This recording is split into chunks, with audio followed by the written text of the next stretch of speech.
ओम शांति।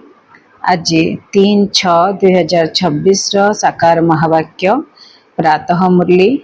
बाबा कहते मिठे बच्चे बाबा ठारू आशीर्वाद नेबाकु हेले सेवाधारी सुपुत्र संतान होई समस्तंकु सुख दियो, काहाकु भी दुख दियो नाही।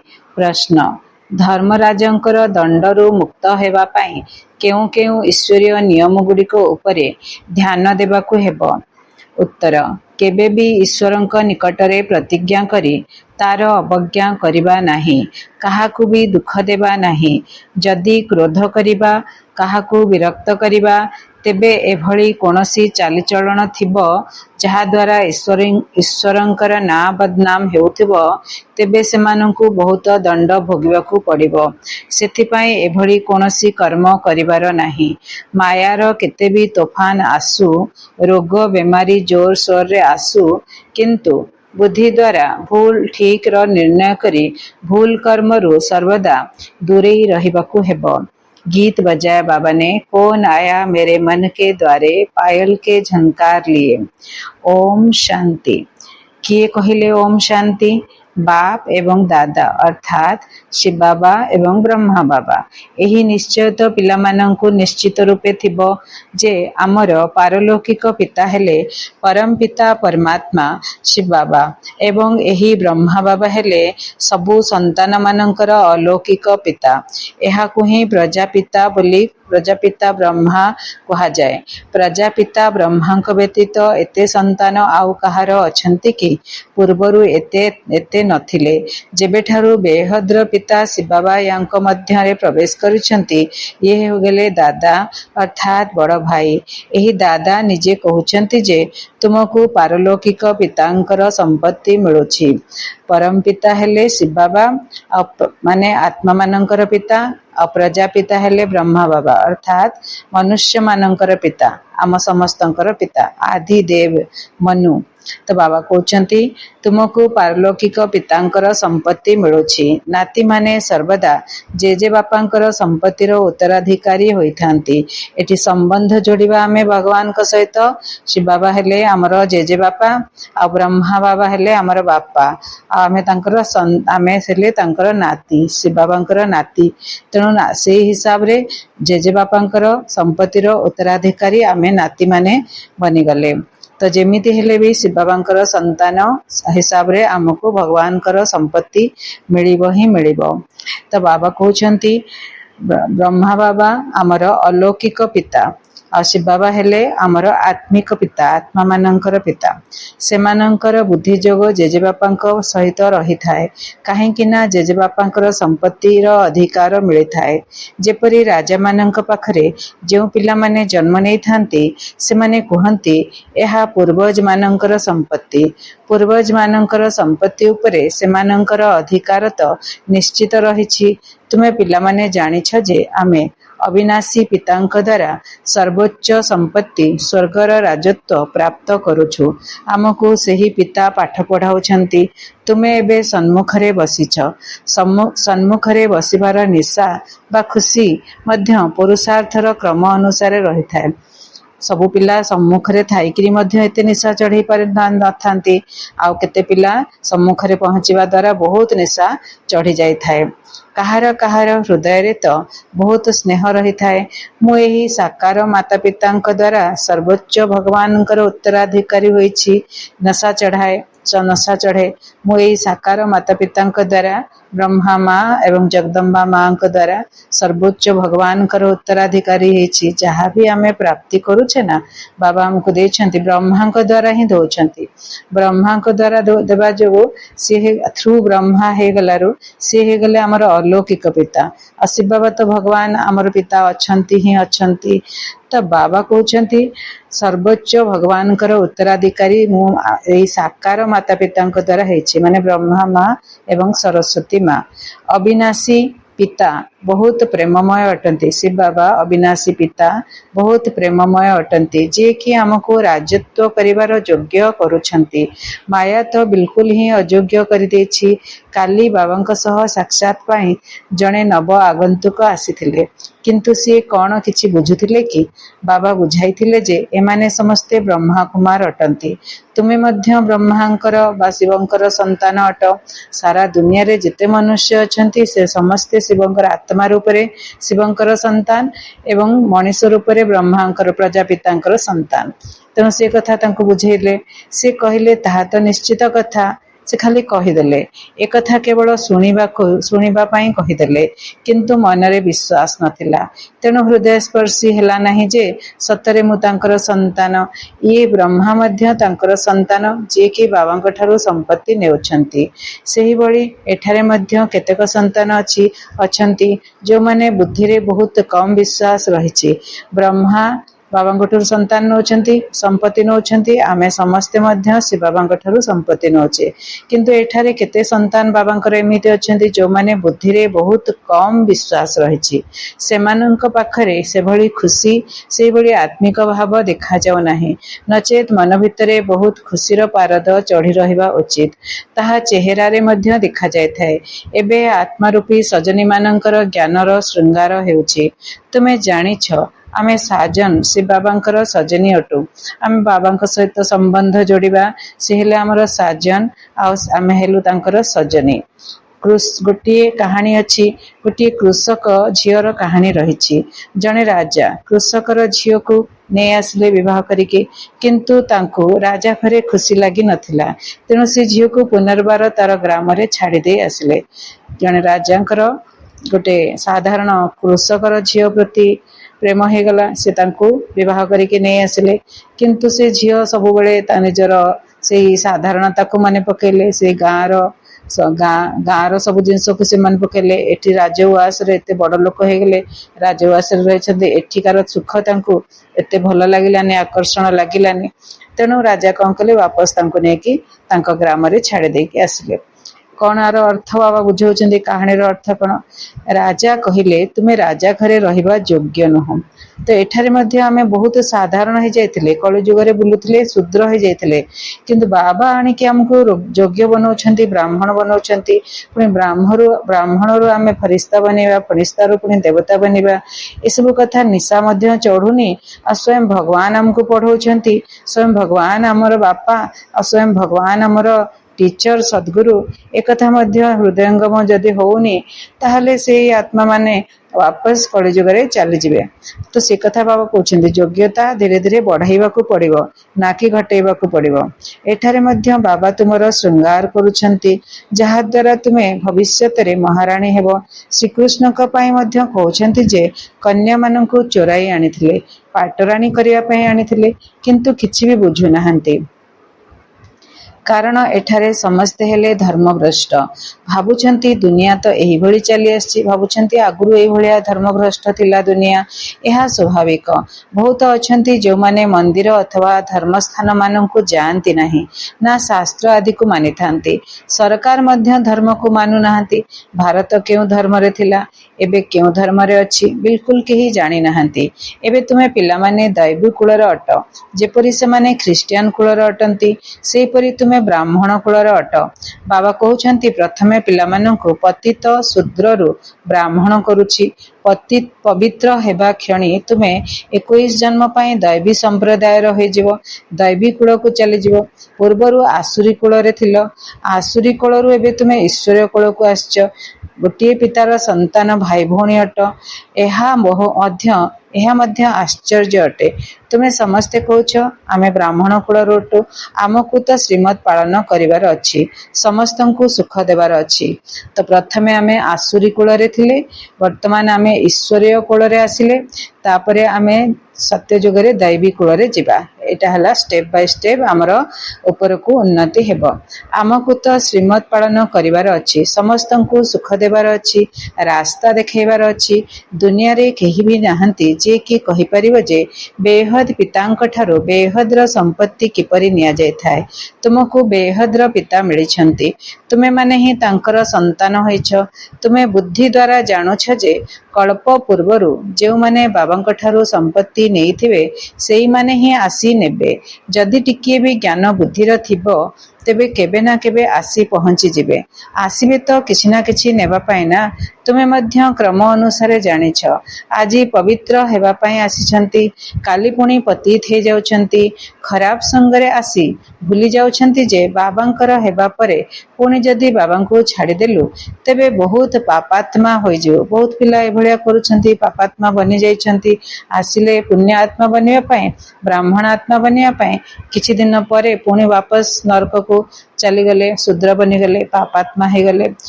ଯେପରି କେହି ଯଦି କାହାକୁ ହତ୍ୟା କରିଥାନ୍ତି ତେବେ ପାପ ଲାଗିଥାଏ, ସେହି ପାପ ମଧ୍ୟ ଅଳ୍ପ।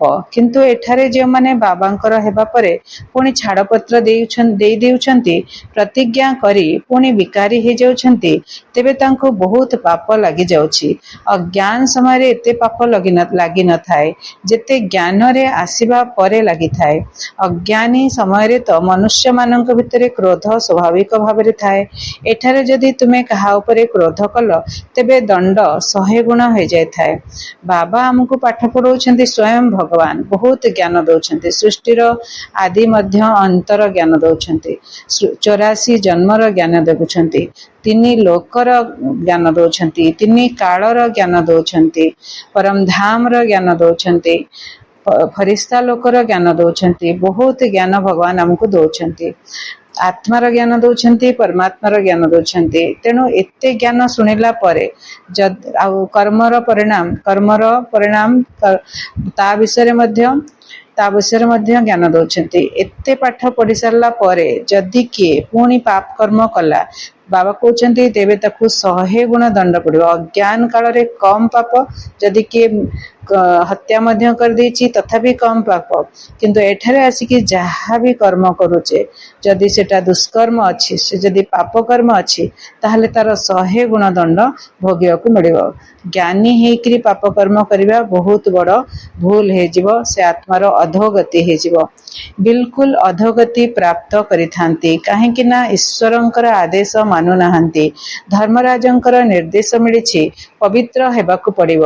ତୁମେ ଈଶ୍ୱରଙ୍କର ହୋଇ ଯଦି ଟିକିଏ ବି ତାଙ୍କର ଆଦେଶର ଅବଜ୍ଞା କଲ ତେବେ 100 ଗୁଣା ଦଣ୍ଡ ଭୋଗିବାକୁ ହେବ। ରଚୟିତା ତ ସେହି ଜଣେ ଅଟନ୍ତି। ବ୍ରହ୍ମା ବିଷ୍ଣୁ ଶଙ୍କର ମଧ୍ୟ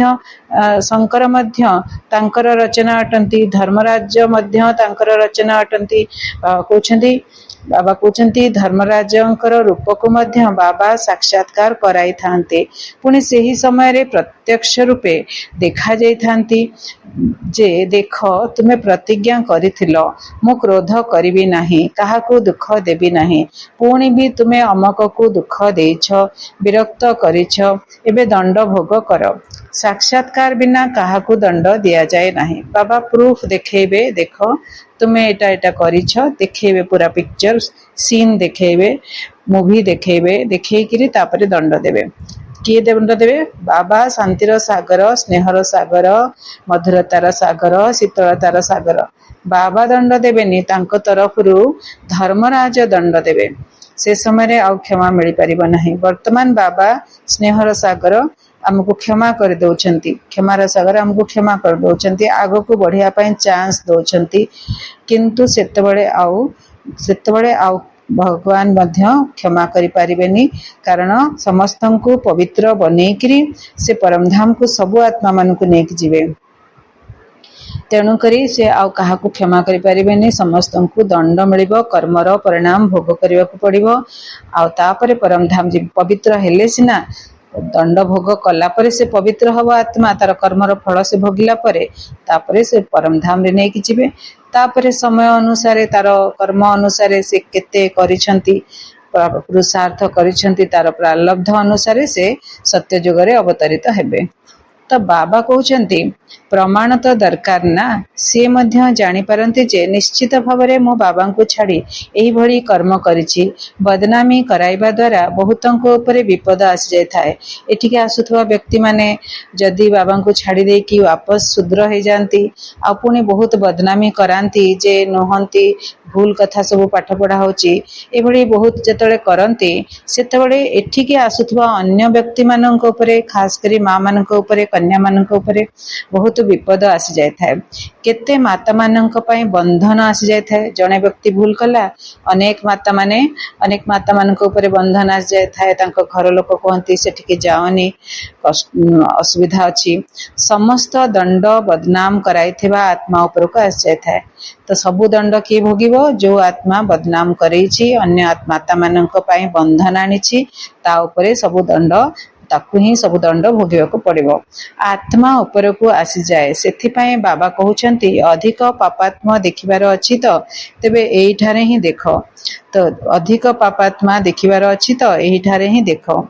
धोबा पाखरे जेतेबेले बहुत मैला पुराना कपड़ा थाए तेबे सेगुड़िक काचिबा द्वारा फाटी जाय थाए।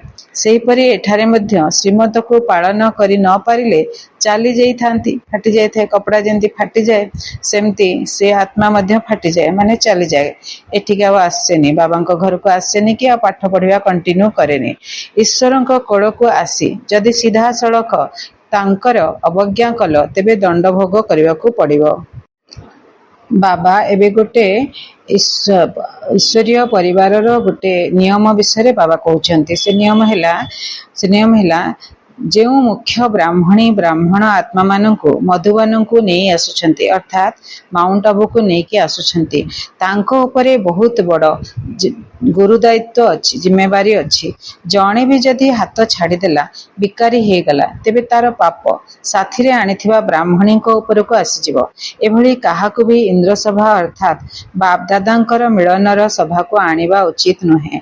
नीलम परी खुरास परींकर कहानी मध्य अच्छी। इंद्र सभा को केही पतित आत्मा को लुचाई नहीं आसथिले एवं इंद्र सभा रे तार आसुरी गुणर दुर्गंध आसीबारु नहीं आसीथिबा परी को दंड मिलिथिला। एभली किछि कहानी रहिछि। सेही परी पत्थर हे गला। बाबा पारसनाथ करूछंती पुणी जदि तांकर अवज्ञा करंती तेबे पत्थर हे जानती। राजत्व प्राप्त करिवार सौभाग्य हराई देथांती। एठारे गोटे कहानी अछि। जने परी जने मनुष्य को नेकिरी इंद्र सभा को पळैले स्वर्ग को पळैले मनुष्य को नेकी तो तांकर दुर्गंध आसिला। आसुरी गुणर दुर्गंध अन्य देवी देवता मानक आसीबारु तापरे इंद्र सभार जे राजा इंद्रदेव से जानी पारिले एवं तांको श्रापित करदेले। से मनीष को मध्य तल को पठे देले आउ से परी को मध्य तल को मर्त्य को पठे देले। कहानी अच्छी भलिया तो पठे देले आउ तापरे बाबा कहउछंती मु एठी पारसनाथ बनौची देवी देवता बनिया पय योग्य बनौची आ तुमे किंतु मनीष द्वारा आकर्षित होइकरी तुमे पुणी जने मनीष को स्वर्ग को नहीं आसीथिलो तेणु तुमे पत्थर बनी जाओ। तापरे से देवी जे परी जे से पत्थर बनी गले आउ से मनीष तो मनीष ही रहले। तो बाबा कहउछंती ए भलिया कहानी। तो जदि आमे किछि भूल करिबा कोनोसी अयोग्य व्यक्ति को माने काम विकारी क्रोध विकारी मनुष्य माननकु नेकरी आमे जदि माउंट आबू जिबा बाबांकर मिलन को जिबा बाप दादांकर मिलन को जिबा ताहले आमर अवस्था मध्य सेया हबो। पत्थर हे जिबा माने राजत्व प्राप्त करिवार सौभाग्य हराई देबा। धरिनिय केही गरीब पिला राजांक कोल को जाई जदि अयोग्य होई जाए आउ राजा तांको त्याग करि दियंती तेबे अवस्था कौन हेबो। पुणी जेउ कांगाल थिला सेही कांगाल हे जिवो। एठारे मध्य सेही परी आहुरी बहुत दुखर अनुभव हेबो। सेथिबाई बाबा कहउछंती केबे भी कोनोसी अवज्ञा कर नाही। बाबा हेले साधारण सेथिबाई शिव बाबा को भूली साकार आड़ को बुद्धि आसी जाउची। बाबा अति साधारण निराकार भगवान तेणु तांको भूली साकार आड़ को बुद्धि आसी जाउची। एबे पिला माननकु श्रीमत मिलुची जो माने बिकारी पतित होई जाइथांते से माने आउ इंद्र सभा रे बसी परिबे नाही। प्रत्येक सेवा केंद्र इंद्रप्रस्थ अटे जेउठारे ज्ञानर वर्षा हेउची। नीलमपरी पुखराजपरी नाम तो रहिछि ना। बाबा हमको स्वर्गर परी बनौछंती नीलमपरी पुखराजपरी इत्यादि। तो बाबा कहउछंती नीलम रत्न को कहा जाए। एही नाम पिला माननक ऊपर रखा जाय थाए। केही तो बहुत भलो जेमिति कि रत्न अटंती कोनोसी दाग नाही। हीरा रे दाग नथिले तार मूल्य बहुत बढ़ी जाय थाए। स्थूल हीरा नीला रे मध्य दाग लागि थाए। केही एकदम शुद्ध थांती को हीरा नीला रे दाग लागि थाए और को हीरा नीला रे दाग नथिले से अति शुद्ध होई थांती। ତ ଏଠାରେ ମଧ୍ୟ କ୍ରମ ଅନୁସାରେ ପିଲାମାନେ ଅଛନ୍ତି। କେହି କେହି ଆତ୍ମା ରୂପୀ ରତ୍ନ ବହୁତ ମୂଲ୍ୟବାନ ଅଟନ୍ତି, ବହୁତ ଭଲ ସେବା କରୁଛନ୍ତି। ଆଉ କେହି ତ ସେବା ପରିବର୍ତ୍ତେ ଅପସେବା କରୁଛନ୍ତି, ଡିସସର୍ଭିସ କରୁଛନ୍ତି। ଗୋଲାପ ଫୁଲ ଏବଂ ଅରଖ ଫୁଲ, ବାବା କେତେ ଲୌକିକ ଉଦାହରଣ ଦେଇକି ଆମକୁ ବୁଝାଉଛନ୍ତି। ଗୋଲାପ ଫୁଲ ଏବଂ ଅରଖ ଫୁଲ ଭିତରେ କେତେ ପାର୍ଥକ୍ୟ ରହିଛି। ଶିବଙ୍କ ଉପରେ ଉଭୟ ଚଢାଇଥାନ୍ତି, ଅରଖ ଫୁଲ ବି ଚଢାନ୍ତି ଆଉ ଗୋଲାପ ଫୁଲ ମଧ୍ୟ ଚଢାନ୍ତି। ଆମେ ବାବାଙ୍କ ପାଖକୁ ଆସିଛେ, ଅରଖ ଫୁଲ ଆସିଥିଲେ ପରିବର୍ତ୍ତନ ହେଇକି ଆମେ ଗୋଲାପ ଫୁଲ ହେଇଯିବା କଥା। କିନ୍ତୁ ଯଦି ଆମେ ନ ହଉଛେ, ଅରଖ ଫୁଲକୁ ଅରଖ ଫୁଲ ହିଁ ରହିଗଲେ, ନିଜର ବିକାର ଗୁଡାକ ଛାଡିଲେନି, ବିଷ ଛାଡିଲେନି, ତାହେଲେ ଆମର କିଛି ଉନ୍ନତି ହବନି। ତ ଶିବଙ୍କ ଉପରେ ଦି ଜଣ ଯାକ ଚଢୁଛନ୍ତି, ଗୋଲାପ ଫୁଲ ମଧ୍ୟ ଅରଖ ଫୁଲ ମଧ୍ୟ। ତ ବାବା କହୁଛନ୍ତି ଏବେ ତୁମେ ଜାଣିଗଲଣି ଆମ ଭିତରେ କିଏ କିଏ ଫୁଲ ଅଟନ୍ତି। ସେଇମାନଙ୍କୁ ସମସ୍ତେ ନିଜ ପାଖକୁ ଆସିବା ପାଇଁ ନିମନ୍ତ୍ରଣ କରିଥାନ୍ତି। ଏଇ ବ୍ରାହ୍ମଣ ପରିବାର ଭିତରେ ଯୋଉ ଦିଦି ମାନେ, ଦାଦି ମାନେ, ବଡ ବଡ ଭାଇ ମାନେ ଭଲ ଗୋଲାପ ଫୁଲ ବନିଲେଣି, ସେମାନଙ୍କୁ ସମସ୍ତେ ନିମନ୍ତ୍ରଣ କରିଥାନ୍ତି। ବାବା ଆମ ପାଖକୁ ଭଲ ଭଲ ଫୁଲ ମାନଙ୍କୁ ପଠାନ୍ତୁ। ତେବେ ଭଲ ଭଲ ଫୁଲ ଏତେ କୋଉଠୁ ଆସିବେ? ରତ୍ନ ଜ୍ୟୋତି ଫୁଲ ତ ସବୁଆଡେ ଥାଏ, ଏହା ବଗିଚା ଅଟେ ନା। ତୁମେ ମାନେ ଜ୍ଞାନ ଗଙ୍ଗା ମଧ୍ୟ ଅଟ, ବାବା ତ ସାଗର ଅଟନ୍ତି ନା। ଇଏ ବ୍ରହ୍ମା ହେଲେ ବ୍ରହ୍ମପୁତ୍ର ନଦୀ, ସବୁଠାରୁ ବଡ ନଦୀ ଅଟନ୍ତି। କଲିକତାରେ ବ୍ରହ୍ମପୁତ୍ର ନଦୀ ବହୁତ ବଡ, ଯେଉଁଠି ସାଗର ଏବଂ ନଦୀର ବହୁତ ବଡ ମେଳା ଲାଗିଥାଏ। ବାବା ନିଶ୍ଚିତ ଭାବରେ ଜ୍ଞାନର ସାଗର ଅଟନ୍ତି। ଇଏ ତ ଚୈତନ୍ୟର ଜ୍ଞାନର ସାଗର ଅଟନ୍ତି। ତୁମେ ମାନେ ମଧ୍ୟ ଚୈତନ୍ୟ ଜ୍ଞାନର ନଦୀ ଅଟ। ତାହା ତ ହେଲା ପାଣିର ଗଙ୍ଗା। ବାସ୍ତବରେ ନଦୀ ମାନଙ୍କର ନାମ ରଖାଯାଇଛି, କିନ୍ତୁ ଆସୁରୀ ସମ୍ପ୍ରଦାୟ ଏକଥା ମଧ୍ୟ ଭୁଲି ଯାଉଛନ୍ତି। ସେମାନେ ଭାବୁଛନ୍ତି ଯେ ପାଣିର ନଦୀ ରେ ସ୍ନାନ କଲେ ପବିତ୍ର ହବା। ବାବା କହୁଛନ୍ତି ନା, ଜ୍ଞାନ ନଦୀ ମାନଙ୍କର, ଜ୍ଞାନ ଗଙ୍ଗାଙ୍କର ଜ୍ଞାନରେ ସ୍ନାନ କଲେ ଆମେ ପବିତ୍ର ହବା। ଚୈତନ୍ୟ ଜ୍ଞାନର ନଦୀ, ତୁମେ ମାନେ ଚୈତନ୍ୟ ଜ୍ଞାନର ନଦୀ ଅଟ। ତାହା ତ ହେଲା ପାଣିର ଗଙ୍ଗା। ବାସ୍ତବରେ ନଦୀ ମାନଙ୍କର ନାମ ରଖାଯାଇଛି, କିନ୍ତୁ ଆସୁରୀ ସମ୍ପ୍ରଦାୟ ଏକଥା ମଧ୍ୟ ଭୁଲି ଯାଇଛନ୍ତି। ହରିଦ୍ୱାରରେ ଗଙ୍ଗା କୂଳରେ ଚତୁର୍ଭୁଜଙ୍କର ଚିତ୍ର ଦେଖାଇଛନ୍ତି, ତାଙ୍କୁ ମଧ୍ୟ ଗଙ୍ଗା କହୁଛନ୍ତି। କିନ୍ତୁ ମନୁଷ୍ୟ ଜାଣିନାହାନ୍ତି ଯେ ଏହି ଚତୁର୍ଭୁଜ କିଏ। ନିଶ୍ଚିତ ଭାବରେ ବର୍ତ୍ତମାନ ତୁମେ ସ୍ୱଦର୍ଶନ ଚକ୍ରଧାରୀ ହେଉଛ। ତୁମେ ମାନେ ହେଲ ପ୍ରକୃତ ଜ୍ଞାନ ନଦୀ, ସେଗୁଡିକ ହେଲେ ପାଣିର ନଦୀ। ଜ୍ଞାନ ସ୍ନାନ କରିବା କଥା ବାବା ବୁଝେଇଛନ୍ତି, ପାଣିର ନଦୀରେ ସ୍ନାନ କରିବା କଥା ବୁଝିନାହାନ୍ତି। କୌଣସି ବ୍ୟକ୍ତି କାହାର ହତ୍ୟା କରିକିରି ଆସିକି ପାଣିରେ ସ୍ନାନ କରିଦେବେ, ଗଙ୍ଗା ନଦୀରେ ସ୍ନାନ କରିବେ, ବୁଡ ପକେଇବେ, କେବେ ହେଲେ ପବିତ୍ର ହେଇପାରିବେନି। ତ ବାବା କହୁଛନ୍ତି ଜ୍ଞାନରେ ଯଦି ସ୍ନାନ କରିବେ, ନିଜକୁ ପରିବର୍ତ୍ତନ କରିବେ, ଭଗବାନଙ୍କଠୁ ମାଫି ମାଗିବେ, ତାହେଲେ ଆଉ ପରିବର୍ତ୍ତନ ହେବେ। ମୁଖ୍ୟ କଥା ହେଲା ପରିବର୍ତ୍ତନ ହେବେ, ତେବେ ଯାଇ ଆଉ ଭଗବାନଙ୍କ ସହିତ ଯୋଗ ଲଗେଇବେ। ଭଗବାନଙ୍କ ସହିତ ଯୋଗ ଲଗେଇ ବହୁତ ବର୍ଷ ଲଗେଇ ତାଙ୍କର ଅର୍ଜିଥିବା ପାପର ବିନାଶ ହେଇଯିବ। ତ ବାବା କହୁଛନ୍ତି ତ ସେଗୁଡିକ ହେଲେ ପାଣିର ନଦୀ, ସେଠାକୁ ଯାଇ ସ୍ନାନ କରୁଛନ୍ତି, କିଛି ବି ବୁଝି ନାହାନ୍ତି, ବାସ୍ ଭାବୁଛନ୍ତି ଦେବୀ ଅଟନ୍ତି। ମନୁଷ୍ୟଙ୍କର ତ କେବେ 4-8 ଭୁଜା ନଥାଏ, ଏହାର ଅର୍ଥ କିଛି ବି ଜାଣିନଥାନ୍ତି। ତୁମେ ପିଲାମାନେ ଜାଣିଛ ବାବା ଆମକୁ କେତେ ଶ୍ରେଷ୍ଠ କରୁଛନ୍ତି। ଆମେ ତ 100% ନିର୍ବୋଧ ଥିଲେ, 100% ନିର୍ବୋଧ ଥିଲେ। ବାବାଙ୍କ କୋଳକୁ ଆସିବା ଦ୍ୱାରା ଆମେ ସ୍ୱର୍ଗର ମାଲିକ ହେଉଛୁ। ଯଦିଓ ଏଠାରେ କେହି ରାଜା ହୋଇଥାନ୍ତି, କିନ୍ତୁ ସ୍ୱର୍ଗର ସୁଖ ଏବଂ ବର୍ତ୍ତମାନର ସୁଖ ଭିତରେ ରାତି ଦିନର ପାର୍ଥକ୍ୟ ରହିଛି। ଯଦି ଏଠି କିଏ ରାଜା ମଧ୍ୟ ଅଛି, ଧନବାନ ବ୍ୟକ୍ତି ମଧ୍ୟ ଅଛି, ତା ଜୀବନରେ ବହୁତ ସୁଖ ଅଛି, ତା ଘରେ ବହୁତ ସୁଖର ସୁବିଧାର ଜିନିଷ ଗୁଡାକ ଲାଗିଛି, ସାଇନ୍ସର ସବୁ ପ୍ରକାର ଉପଲବ୍ଧି ତା ଘରେ ଅଛି, ଧନର ସବୁ ପ୍ରକାର ସୁଖ ସେ ଏନ୍ଜୟ କରୁଛି। କିନ୍ତୁ ହେଲେ ମଧ୍ୟ ସ୍ୱର୍ଗର ସୁଖ ଠାରୁ ଏଇ ଦୁନିଆର ସୁଖ କିଛି ବି ନୁହେଁ, ରାତି ଦିନର ପାର୍ଥକ୍ୟ। ତୁମ ଭିତରେ କେହି କେହି ଏଭଳି ମଧ୍ୟ ଅଛନ୍ତି ଯିଏକି ବାବାଙ୍କୁ ଜାଣିନାହାନ୍ତି, ତେବେ ନିଜକୁ ମଧ୍ୟ ଜାଣିନାହାନ୍ତି। ନିଜକୁ ଦେଖିବା ଉଚିତ ଯେ ମୁଁ କେତେ ସୁଗନ୍ଧ ଅର୍ଥାତ୍ ସୁଖ ଦେଉଛି। ବାବା ଆମକୁ ଗୋଲାପ ଫୁଲ ବନଉଛନ୍ତି, ଆମେ ଅରଖ ଫୁଲ ହେଇକିରି ଆସିଥିଲେ। ଶିବଙ୍କ ପାଖରେ ଅରଖ ଫୁଲ ଚଢେଇଥାନ୍ତି, ଆମେ ଆସିଲେ ଯେତେବେଳେ ଅରଖ ଫୁଲ ହେଇକି ଆସିଲେ। ଆମକୁ ପରିବର୍ତ୍ତନ ହେଇକି ଗୋଲାପ ଫୁଲ ହବା କଥା। ତ ନିଜକୁ ନିଜେ ଚେକ୍ କରିବା, ନିଜକୁ ଦେଖିବା ଉଚିତ ଯେ ମୁଁ କେତେ ସୁଗନ୍ଧ ଅର୍ଥାତ୍ ସୁଖ ଦେଉଛି। ଓଲଟା ସିଧା କଥାବାର୍ତ୍ତା କରୁନାହିଁ ତ, କାହାକୁ ଦୁଃଖ ଦେଉନାହାନ୍ତି ତ ନାହିଁ ତ କ୍ରୋଧ କରୁନାହିଁ ତ ବାବା ତୁରନ୍ତ ଆଚାର ବ୍ୟବହାରରୁ ଜାଣିପାରିଥାନ୍ତି ଯେ ଏହି ପିଲା କିପରି ହୋଇଥିବ।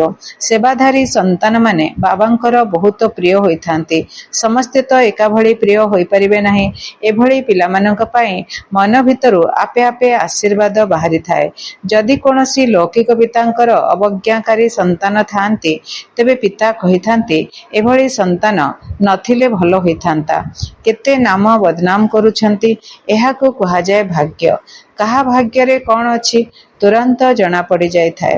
ବାବା ବୁଝାଉଛନ୍ତି ଇଏ ସୁପୁତ୍ର ସନ୍ତାନ।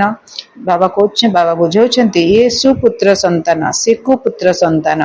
ଯଦି ବାପଦାଦାଙ୍କୁ ଚିହ୍ନି ପାରିଲା ନାହିଁ, ଭାଗ୍ୟରେ ସମ୍ପତ୍ତି ନେବାର ନାହିଁ, ତେବେ କ'ଣ କରାଯିବ? ଏହି ଜ୍ଞାନ ମାର୍ଗରେ ନିୟମ ବହୁତ କଡ଼ା। ଯଦି ବାପା ପବିତ୍ର ହୋଇଥାନ୍ତି ଏବଂ ପୁଅ ପବିତ୍ର ହୋଇନଥାଏ ତେବେ ସେହି ପୁଅ ସମ୍ପତ୍ତିର ଅଧିକାରୀ ହୋଇପାରିବ ନାହିଁ। ତାକୁ ପୁତ୍ର ବୋଲି ମନେ କରାଯିବ ନାହିଁ।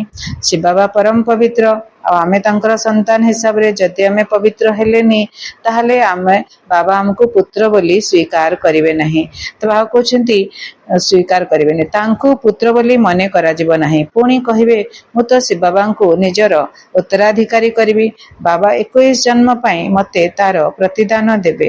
ଯେକୌଣସି ବ୍ୟକ୍ତି ଶିବବାବାଙ୍କୁ ନିଜର ଉତ୍ତରାଧିକାରୀ ବନେଇବେ ତ ବାବା ତାଙ୍କୁ 21 ଜନ୍ମ ପାଇଁ ପ୍ରତିଦାନ ଦେବେ। କିନ୍ତୁ ଏହାର ଅର୍ଥ ଏହା ନୁହେଁ ଯେ ବାବାଙ୍କ ପାଖରେ ଆସି ବସିଯିବାର ଅଛି। ନା, ଗୃହସ୍ଥ ବ୍ୟବହାରରେ ରହି ସମସ୍ତଙ୍କୁ ସମ୍ଭାଳିବାକୁ ମଧ୍ୟ ପଡ଼ିବ, କିନ୍ତୁ ଟ୍ରଷ୍ଟି ବା ନିମିତ୍ତ ହୋଇ ରହିବାକୁ ପଡ଼ିବ। ଏମିତି ନୁହେଁ ଯେ ତୁମ ପିଲାଛୁଆଙ୍କୁ ବାବା ସମ୍ଭାଳିବେ। ନା, ଏଭଳି ଭାବୁଥିବା ଆତ୍ମା ଭ୍ରମିତ ହୋଇଯାଇଥାନ୍ତି। ଏଠାରେ ବାବାଙ୍କ ପାଖରେ ତ ବିଲକୁଲ ପବିତ୍ର ଆତ୍ମା ଦରକାର। ଅପବିତ୍ର କେହି ବି ବସିପାରିବେ ନାହିଁ, ନଚେତ୍ ପଥର ବୁଦ୍ଧି ହୋଇଯିବେ। ବାବା କୌଣସି ଅଭିଶାପ ଦେଉନାହାନ୍ତି, ଏହା ତ ଏକ ନିୟମ। ବାବା କହୁଛନ୍ତି ବାବା ନିୟମ ବତଉଛନ୍ତି, ଏହା କର ବୋଲି କହୁଛନ୍ତି। ବାବା ଅଭିଶାପ ଦେଉନାହାନ୍ତି, ଏହା ତ ଏକ ନିୟମ। ବାବା କହୁଛନ୍ତି ସାବଧାନ ମଧ୍ୟ ରହିବାକୁ ହେବ। ସ୍ୱର୍ଗର ମାଲିକ ବନିବାକୁ ଏତିକି ଟିକେ କରିବାନି ଯଦି, ତାହେଲେ ଆଉ କ'ଣ? ନିୟମ ତ ମାନିବାକୁ ପଡ଼ିବ। ତ ବାବା କହୁଛନ୍ତି ସାବଧାନ ମଧ୍ୟ ରହିବାକୁ ହେବ। କର୍ମେନ୍ଦ୍ରିୟ ଗୁଡ଼ିକ ଦ୍ୱାରା ଯଦି କୌଣସି ପାପ କର୍ମ କଲ ତେବେ ବହୁତ ଦଣ୍ଡ ଭୋଗିବ। ବହୁତ ଉଚ୍ଚ ଲକ୍ଷ୍ୟ ସେଥିପାଇଁ କରିବାକୁ ପଡ଼ିବ ନା। ଏତେ ବଡ଼ ଲକ୍ଷ୍ୟ ହାସିଲ କରିବା ପାଇଁ କିଛି ତ ତ୍ୟାଗ କରିବାକୁ ପଡ଼ିବ, କିଛି ତ ମେହନତ କରିବାକୁ ପଡ଼ିବ। ଯଦି ବାବାଙ୍କର ସନ୍ତାନ ହେଲ ତେବେ ସବୁ ବିକାର ରୂପୀ ରୋଗ ବାହାରିଯିବ। ଯଦି ଆମେ ବାବାଙ୍କର ସନ୍ତାନ ବନିଲେ, ବାବାଙ୍କ ସହିତ ଯୋଗ ଲଗେଇଲେ, ପରମଧାମରେ ଶ୍ରୀ ବାବାଙ୍କର ମନୋହର ରୂପ ଉପରେ ଧ୍ୟାନ ଲଗେଇଲେ, ଲାଲ ଲାଲ ପ୍ରକାଶରେ ଶ୍ରୀ ବାବାଙ୍କର ବିନ୍ଦୁ ରୂପରେ ଦର୍ଶନ କଲେ, ସୁନେହେରୀ ପ୍ରକାଶର ସୌନ୍ଦର୍ଯ୍ୟକୁ ଏନ୍ଜୟ କଲେ, ତାହେଲେ ଆମେ ବାବାଙ୍କ ୟୋଗରେ ବସିକିରି ନିଜର ବିକର୍ମ ବିନାଶ କରିବା, ହାଲକା ହେଇଯିବା, ବହୁତ ଶାନ୍ତିର ଅନୁଭବ କରିବା, ବହୁତ ପବିତ୍ରତାର ଅନୁଭବ କରିବା। ବାବା କହୁଛନ୍ତି ଯଦି ବାବାଙ୍କର ସନ୍ତାନ ହେଲ ତେବେ ସବୁ ବିକାର ରୂପୀ ରୋଗ ବାହାରିଯିବ। ଏଇଭଳିଆ ବାବାଙ୍କୁ ଦେଖିଲେ ନିଜର ସବୁ ବିକାର ଗୁଡ଼ାକ ଧୀରେ ଧୀରେ ମେଲ୍ଟ ହେଇଯିବ, ବାହାରିଯିବ। ବିକାର ରୂପୀ ରୋଗ ବାହାରିଯିବ। କିନ୍ତୁ ଡରିବାର ନାହିଁ। ବୈଦ୍ୟମାନେ ମଧ୍ୟ କହିଥାନ୍ତି ଅମକ ଔଷଧ ଦ୍ୱାରା ତୁମର ରୋଗ ସବୁ ବାହାରକୁ ଆସିବ, କିନ୍ତୁ ତୁମେ ଡର ନାହିଁ। ବୈଦ୍ୟ ଯେତେବେଳେ ଔଷଧ ଦେବେ ସେତେବେଳେ କ'ଣ ହୁଏ, ଯାହା ରୋଗ ଥାଏ ସେ ଆହୁରି ବାହାରି ଯାଇକି ତାପରେ ଧୀରେ ଧୀରେ ଶାନ୍ତ ହେଇଯାଏ। ବାବା ମଧ୍ୟ ସେୟା କହୁଛନ୍ତି ତମେ ମୋ ପାଖକୁ ଆସିଲେ, ଯୋଗ ଲଗେଇଲେ ତୁମକୁ ବହୁତ ଗୁଡ଼େ ଜିନିଷ ଫିଲ୍ ହବ ଯେ ଏଟା ବୈଦ୍ୟମାନେ ମଧ୍ୟ କହିଥାନ୍ତି ଅମୁକ ଔଷଧ ଦ୍ୱାରା ତୁମର ରୋଗ ସବୁ ବାହାରକୁ ଆସିବ, କିନ୍ତୁ ତୁମେ ଡର ନାହିଁ। ବାବା ନିଜେ କହୁଛନ୍ତି ତୁମେ ଯଦି ବାବାଙ୍କର ହେବ ତେବେ ମାୟା ରାବଣ ତୁମକୁ ବହୁତ ହଇରାଣ କରିବ, ବହୁତ ବିଘ୍ନ ପକେଇବ। ଏବେ ତୁମକୁ ଭୁଲ ଠିକର ଜ୍ଞାନ ମିଳିଛି। ମାୟା ରାବଣ ବହୁତ ହଇରାଣ କରିବ, ବହୁତ ବିଘ୍ନ ପକାଇବ। ଆମେ ବାବାଙ୍କ ୟାଦରେ ରହିବା, ପରମ ଧାମରେ ଲାଲ ପ୍ରକାଶମୟ ଦୁନିଆରେ ଶିବ ବାବାଙ୍କର ମନୋହର ରୂପ ଉପରେ ଧ୍ୟାନ ଲଗେଇବା, ଦେଖିବା ବାବାଙ୍କୁ ବୁଦ୍ଧି ରୂପୀ ନେତ୍ରରେ ତାଙ୍କର ସୁନ୍ଦର ରୂପକୁ ଦେଖିବା। ତାଙ୍କଠୁ ଶକ୍ତି ମିଳିବ, ବହୁତ ଶକ୍ତିର କିରଣ ଆସିବ, ମୋର ମସ୍ତକରେ ପ୍ରବେଶ କରିବ। ଦେଖନ୍ତୁ ସମସ୍ତେ बाबांकर शक्तिर किरण बाहरुची आमर मस्तक रे प्रवेश करुची मो आत्मा रे मस्तक रे प्रवेश करुची बाबांकर शक्तिर किरण सुनहरी सुनहरी किरण आसुची मस्तक रे प्रवेश करुची बहुत सुंदर अनुभव होची शक्तिशाली अनुभव करुची हल्का अनुभव करुची जहाँ भी माया रावण मते हैरान करुची विभिन्न प्रकार विकार गुड़ाक आक्रमण करुची ऊपर को मुंड टेकुची बाबा सहित जोग लगेवा परे आउरी ऊपर को उठुची विदाय विदाय नेबा पई आसीची तुम बाबा को याद रे रही बाबा को देखी देखी शक्तिशाली किरण रे मो आत्मा निज को भरपूर करी शक्तिशाली हो जाउची और धीरे धीरे सबू विकार गुड़िक विघ्न गुड़ाक सर्वंश नाश हो जाउची एई भलिया आमे योग करिबा बाबा को याद करिबा तो विघ्न दूर हो जिवो। तो बाबा कौन कहते माया रावण तुमको हैरान करिवो बहुत विघ्न पकाइबो एबे तुमको भूल ठीक रो ज्ञान मिलुची बाबा मुरली द्वारा भूल कौन ठीक कौन बुझाउछंती आउ कहार भूल ठीक रो बुद्धि नाही दुनिया रे आउ कहार राइट कौन रंग कौन किछि जानि नाहंती बुद्धि रे नाही समस्तंकर हैला विनाश काल रे विपरीत बुद्धि तुम भितरे मध्य पुरुषार्थर क्रम अनुसार प्रीति बुद्धिर आत्मा अछंती प्रीति बुद्धि युक्त आत्मा बाबांकर सेवा बहुत भल भावरे करि परिबे।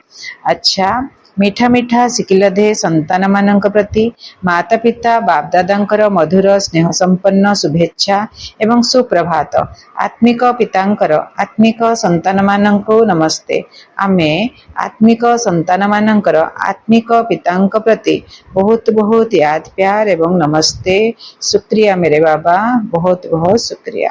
धारणा पाए मुख्य सारांश एक नंबर ईश्वरंकर संतान होई टिके भी तांकर आज्ञा अवज्ञा करिवार नाही एही कर्मेंद्रिय मानक द्वारा कोनोसी कुकर्म करिवार नाही ओलटा सीधा कथावार्ता मध्य करिवार नाही सुपुत्र होई बाबांकर आशीर्वाद नेबार अछि। 2 नंबर ट्रस्टी अर्थात निमित्त होई निजर गृहस्थ व्यवहार को संभाळिबा को हेबो ज्ञान मार्गर जेउ नियम मान रहिछि सेही अनुसारे पूरा पूरा चलिबा को हेबो ठीक एवं भूल को बुझी माया ठारू सावधान रहिबा को हेबो। बाबा वरदान दौछंती व्याकुलित एवं तृषार्थ आत्मा मानकर तृषा निवारण करुथिबा सर्वसंपत्तिर संपन्न भव व्याकुलित एवं तृषार्थ आत्मा मानकर तृषा निवारण करुथुबा सर्व संपत्ति रे संपन्न भव जेपरी सागर लहड़ी रे बुड़ी जाउथुबा आत्मा कुटा खियो को मध्य सहारा करिथाए सेही भली जदि दुखर गोटे लहड़ी बा ढेउ आसीगला देखिबो अनेक सुख शांतिर भिखारी आत्मा माने व्याकुलित अवस्था रे तुम पाखको आसीबे एही भली तृषार्थ आत्मा मानकर तृषा निवारण करिबा पई निजको अतीन्द्रिय सुख रे बा सर्वशक्ति रे सर्वसंपत्ति रे भरपूर कर सर्वसंपत्ति एते जमा हेउ जहा द्वारा तुमर स्थिति मध्य कायम रहिबो एवं अन्य आत्मा मानक मध्य भरपूर करि परिबो से जो समय आसीबा को जाउची तृषार्थ आत्मा माने तृषा निवारण करिया पय आसीबे ता पूर्वरु आमे निजको अतीन्द्रिय सुख रे सर्वशक्ति रे सर्वसंपत्ति रे भरपूर करिदेबा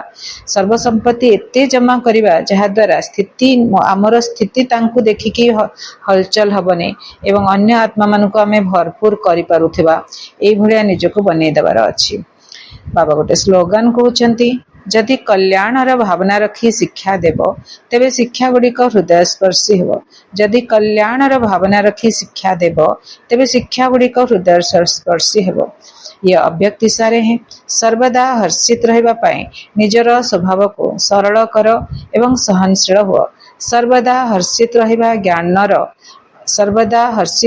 ज्ञानर गुण अटे एथिरे केवल आत्मिक स्थिति को जोड़िबा को हेबो हर्षित पणियार संस्कार मध्य एक वरदान अटे जहाँकि समय अनुसार बहुत सहयोग देई थाए जो माने निजे सर्वदा हर्षित रही थांती से माने सब प्रकार मनस्थिति वाला को आकर्षित कर देई थांती सरल स्वभाव वाला आत्मा निजर खुशीबासिया हर्षित चेहरा द्वारा गंभीर वातावरण को मध्य हल्का कर दे थांती।